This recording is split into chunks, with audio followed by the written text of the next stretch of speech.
선물을 했어. 선물? 선물로 그 돈을 써? 아, 누구 선물을 얼마나 비싼 걸 산 거야? 여자 생겼냐? 그런 선물이 아니고 그런 게 있어.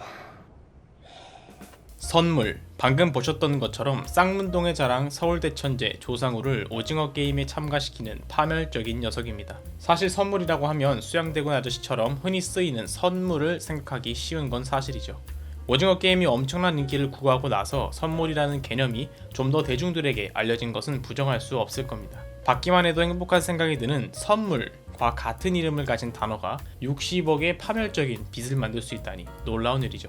경제 캠퍼스의 5번째 주제는 선물거래입니다. 선물거래 이야기 전에 파생상품이라는 용어가 있는데요. 일반적인 현물거래에서 파생된 금융상품을 말합니다. 특정 자산이나 특정 사건에 일어날 가능성을 거래하는 행위를 상품화한 것입니다. 어떻게 보면 거래를 거래하는 셈이죠. 파생상품은 기본적으로 선물, 옵션, 스왑 이 세 가지를 기반으로 형성이 되어 있는데요. 그렇기에 이 세 가지의 개념을 정확히 알고 있다면 다른 파생상품은 응용만 하면 되는 것입니다. 그렇기에 선물, 옵션, 스왑 이 삼형제에 대해 천천히 알아볼 텐데요. 오늘은 그 첫 번째 타깃으로 선물에 대해서 뜯어보겠습니다. 사전적으로 선물은 장래의 일정한 시기에 상품을 넘겨준다는 조건으로 현재 시점에서 가격을 정해 매매 계약을 하는 거래입니다. 주로 주식이 알려져 있지만 선물 방식으로 거래되는 상품은 석유, 금속, 농산물 등의 원자재부터 주식, 외환 등 다양합니다.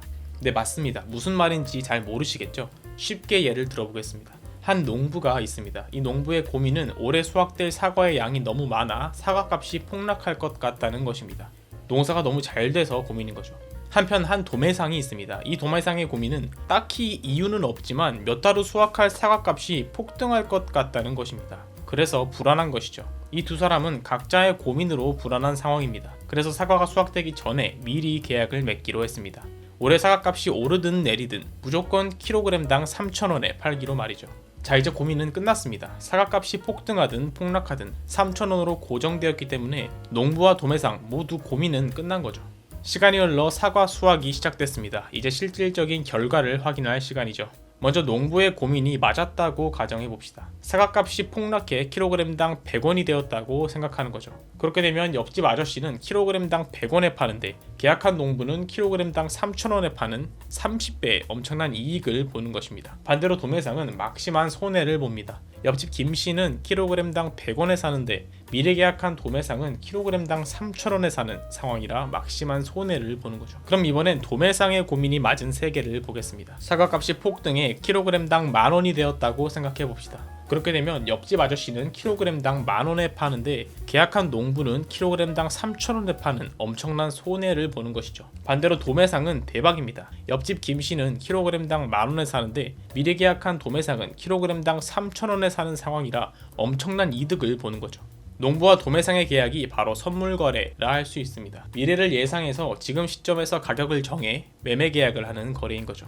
이 선물거래는 근심 걱정으로 사과가 수확될 때까지 걱정하는 것보다는 마음이 편하게 예약을 해놓는 개념입니다. 적당히 활용한다면 크게 손해를 보지도 크게 돈을 벌지도 못하지만 안정적으로 사과를 사고 파는 계약인 거죠. 하지만 선물은 누군가가 이득을 보면 누군가는 손해를 보는 완전한 제로섬 게임입니다.